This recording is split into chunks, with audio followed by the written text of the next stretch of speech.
Ready నాన్న? చూడండి బెట్ట, ఈరోజు మనము ఈజ్ ఆర్ ఎట్లా ఉపయోగించాలనేది తెలుసుకుందాం. దాంతోపాటు యామ్ కూడా ఎప్పుడు ఉపయోగిస్తామో కూడా తెలుసుకుందాం.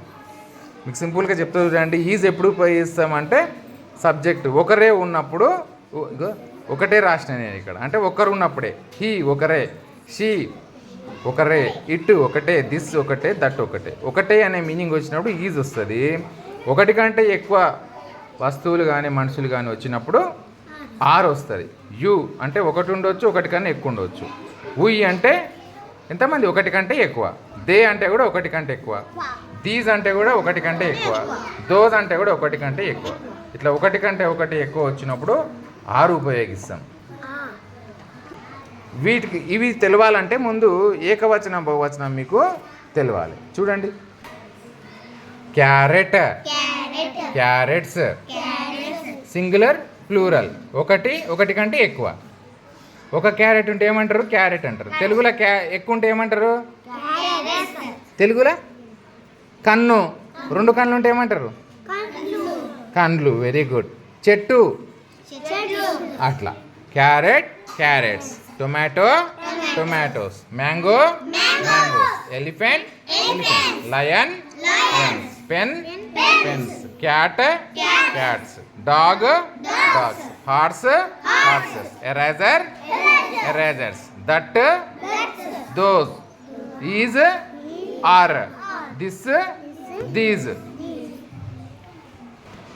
ఒకసారి చదవండి ఇవన్నీ. Carrot, tomato, mango, elephant, lion, pen, cat, dog, horse, eraser, pencil, scale, marble,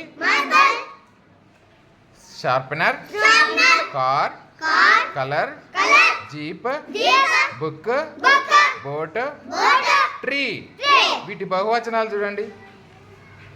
మనకు బహువచనాలు ఎట్లా వస్తాయి? ఈ కానీ ఈఎస్ కానీ యాడ్ చేస్తే బహువచనాలు వస్తాయి. చూడండి, ఎస్ యాడ్ చేసిన carrots, carrots, tomatoes, mangoes, elephants, lions, pens, cats, మెల్లిగా dogs, horses, erasers, pencils, scales, marbles, sharpeners, cards, colours, jeeps, books, boats, trees.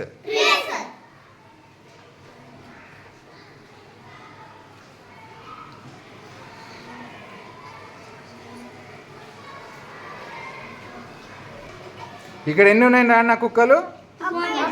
Dog ఉంది కదా, డిఓజే. ఎన్ని ఉన్నాయి? ఏ డాగ్ అంటాం. ఒకటే కుక్క ఉంటే ఏ డాగ్ అంటాం. అర్థమైందా? ఒకవేళ రెండు కుక్కలు ఉన్నాయి అనుకోండి, అప్పుడు ఏమనాలి? బహువచనం వాడతాం అంతే, డాగ్స్. వీటిని సెంటెన్స్లో ఎట్లా వాడతామో చూద్దాం.